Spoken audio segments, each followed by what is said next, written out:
대한민국 근현대사를 환경적 세계관으로 알리고 전하는 대한역사문화원의 한국근현대사 바로 알기 특강입니다.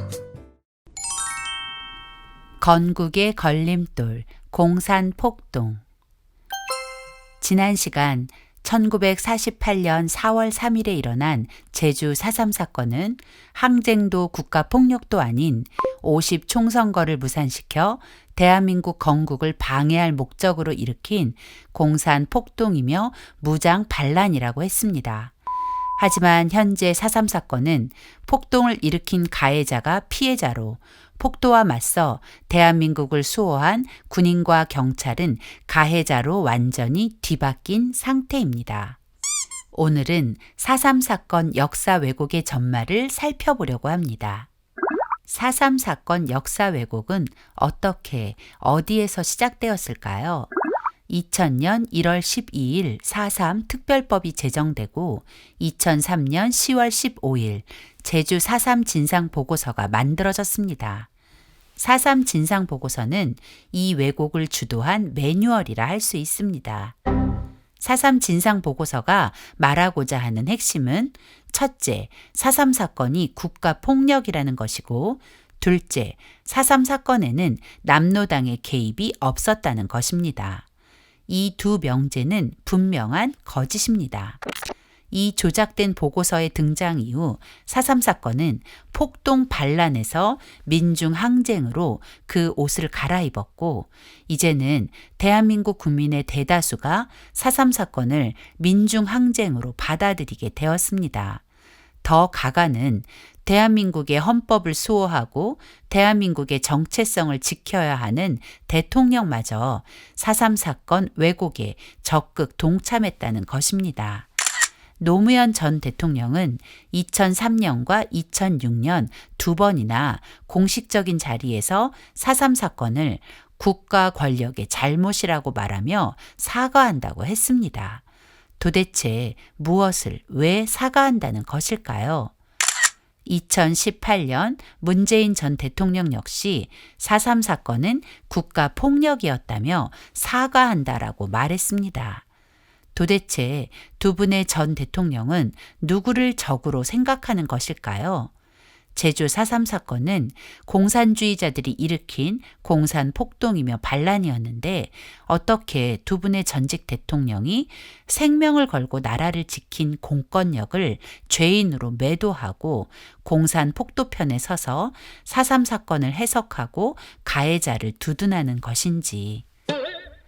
4.3 폭동이 항쟁으로 둔갑하고 가해자가 피해자가 된 데에는 희생자 부풀리기라는 사기극이 존재했음을 알아야 합니다. 제주 4.3 진상조사에서 희생자로 등록된 숫자는 현재 14,231명입니다. 이 숫자는 사망자와 행방불명자를 포함한 숫자입니다. 2000년 1월 12일 제주 4.3 사건 진상규명 및 희생자 명예회복에 관한 특별법이 공포된 이후 2000년 6월부터 희생자 신고 접수를 시작하여 2002년 11월 20일까지 횟수로 3년 동안 1715명이 4.3 희생자로 접수되었습니다. 생각보다 턱없이 적은 수에 놀란 노무현 정부는 이 희생자 숫자를 인정하지 않고 희생자 접수 기간을 2014년 5월 24일까지 약 12년을 연장하여 4.3 희생자 추가 신고를 받은 끝에 14,231명이라는 숫자가 나오게 된 것입니다. 12년을 연장하여 14,231명이라는 숫자가 나오게 되기까지 어떤 일이 있었던 것일까요? 역사 왜곡을 주도하는 4.3위원회 입장에서는 1715명이라는 숫자로는 역사를 뒤집을 수 없다는 것에 위기의식을 느꼈고 12년 동안 희생자 신고를 독려하여 지역별로 희생자 접수 할당량을 지시한 것입니다.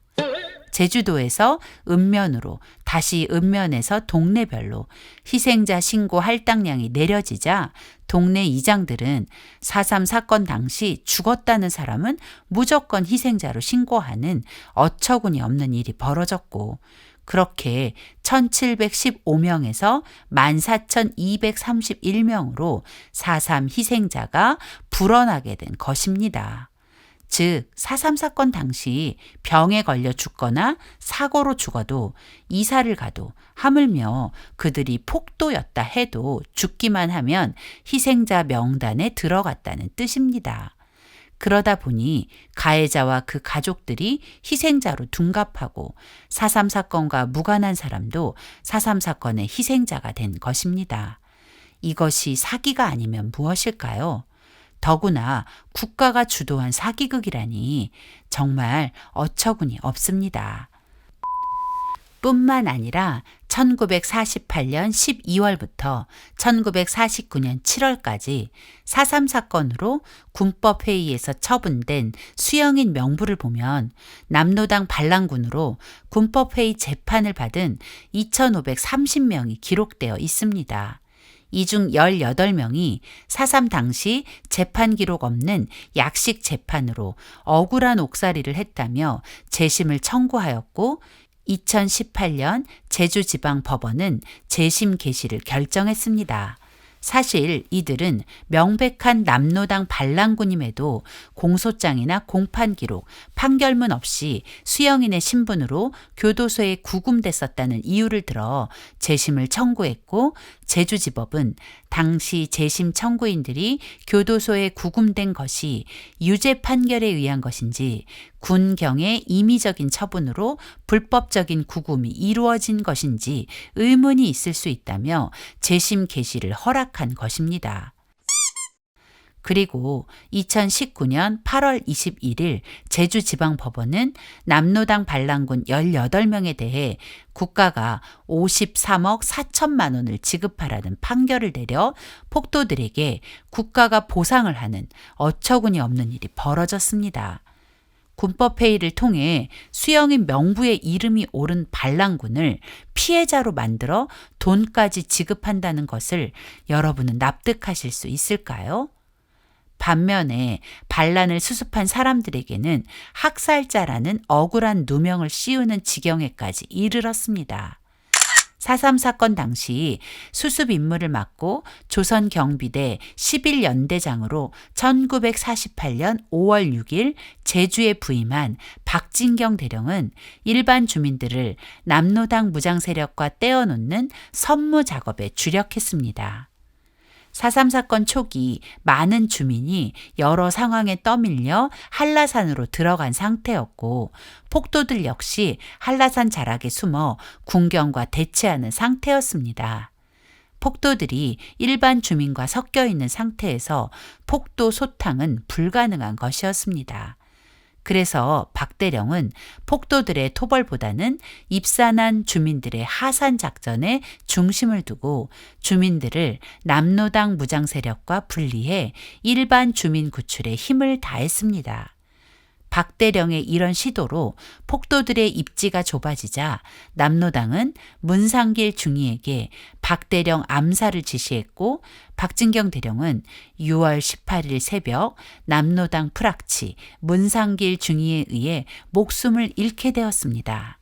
그런데 현재 대한민국 정부 수립을 방해한 남로당 무장세력과 싸우다 암살당한 박진경 대령은 학살 주동자로 몰려 비난받는 상황에 처해 있습니다. 박 대령 암살범들은 재판 과정에서 박 대령의 30만 도민에 대한 무자비한 작전 공격에 불만을 갖지 않을 수 없었다고 주장하지만 그것은 명백한 거짓입니다. 박진경 대령은 양민을 학살한 게 아니라 죽음에서 구출하려 했던 것이니까요. 하지만 한번 기울어진 역사는 박진경 대령을 학살자로 만들어버렸습니다. 그 결과 제주도 충원묘지에 있었던 박진경 대령의 추모비가 찾기도 어려운 도로변 외딴 곳으로 옮겨졌고 역사의 감옥에 가두다라는 제목의 철창 감옥을 만들어서 박진경 대령의 명예를 훼손하고 있습니다. 반면 박 대령을 암살한 암살범 문상길 중위는 영웅으로 만들어버리는 치밀한 역사 왜곡이 지금도 계속되고 있습니다. 4.3 사건 당시 2대 폭도 사령관이었던 이덕구는 공산주의 나라의 건국을 꿈꾸고 대한민국을 향해 선전포고를 한 반역자였지만 현재 제주도에서는 영웅 대접을 받으며 이덕구의 죽음을 추모하고 있습니다. 사련이 숲길에 가면 이덕구의 은신처를 4.3의 유적지로 기념하고 있습니다. 이덕구의 은신처에는 이런 글귀로 이덕구의 죽음을 추모하고 있습니다. 아무런 이유 없이 억울하게 죽은 것이 아니라 죽어서 아무런 이유가 없어져 버린 것이 억울한 것이다. 제주도에는 2대 폭도 사령관이었던 이덕구의 가족 묘지가 잘 꾸며져 있고 지금도 많은 분들이 이덕구를 추모하며 찾아오고 있습니다. 4.3 역사 왜곡은 제주도를 4.3의 성지로 만들었고 제주 4.3 평화기념관은 각종 거짓으로 도배되어 대한민국의 정체성을 파괴하는 장이 되어버렸습니다. 4.3 평화기념관에 다녀온 사람들 마음속에는 대한민국은 태어나지 말았어야 할 나라가 되고 건국 대통령과 공권력은 학살자가 되어 증오의 대상이 되는 것입니다. 이 사진은 4.3 평화기념관에 전시되어 있는 사진입니다. 이 사진을 보면 아무 죄 없는 양민들이 국가 공권력에 의해 학살당한 것처럼 보입니다. 하지만 이 사진의 진실은 6.25 전쟁 당시 인천 상륙작전 이후 퇴각하던 공산군들이 무참하게 양민을 학살한 전주, 대전 학살 사진을 합성한 사진입니다. 양민 학살의 주범은 바로 공산주의자들입니다. 더구나 더 기가 막힌 것은 제주 4.3 평화기념관에는 4.3 희생자들을 추모하는 약 14,000개가 넘는 위패가 전시되어 있는데 이 위패 중에는 즉시 철거해야 할 폭동과 반란 주동자들의 위패가 섞여 있다는 것입니다. 제주 4.3 정립연구 유족회에 따르면 적어도 104기의 위패가 당장 철거해야 하는 공산폭도의 위패라고 합니다. 뿐만 아니라 제주 4.3 정립연구 유족회가 각종 자료와 증언을 통해 문제가 있는 위패를 추적한 바에 따르면 제주 4.3 평화공원 내 철거 대상 위패는 최대 수천여 기에 이를 것으로 추정된다고 합니다. 그러나 유족들의 이런 몸부림에도 공산 폭도 위패들은 여전히 피해자들 사이에 그대로 남아 있습니다. 왜 이런 역사 왜곡이 계속 자행될 수 있을까요? 바로 돈 때문입니다. 성경은 우리에게 이렇게 말합니다. 그들은 뇌물로 인하여 악인을 의롭다 하고 의인에게서 그 의를 빼앗는도다. 지금 대한민국에서 바로 성경이 말하는 그 일이 벌어지고 있는 것입니다. 가해자의 가족들은 무엇이 진실인지 알고 있으리라 생각합니다. 하지만 대한민국은 돈 때문에 악인과 의인을 바꾸어 버린 것입니다. 우리는 이제 누구든지 악으로 선을 갚으면 악이 그 집을 떠나지 아니하리라고 경고한 잠언 17장 13절 말씀에 귀 기울여야 합니다. 만약 우리가 선과 악을 뒤집은 채 묵인한다면 그 악이 대한민국을 떠나지 않을 것이고 우리의 미래는 암흑 그 자체가 될 것이기 때문입니다. 현재 4.3 사건 역사 왜곡으로 제주도는 다크투어의 성지가 되어버렸습니다. 제주 4.3 사건은 1948년 4월 3일 남로당 공산주의자들이 대한민국의 건국을 방해하기 위해 제주도 12개의 경찰지서를 습격한 폭동 반란 사건이었음이 부인할 수 없는 분명한 진실입니다.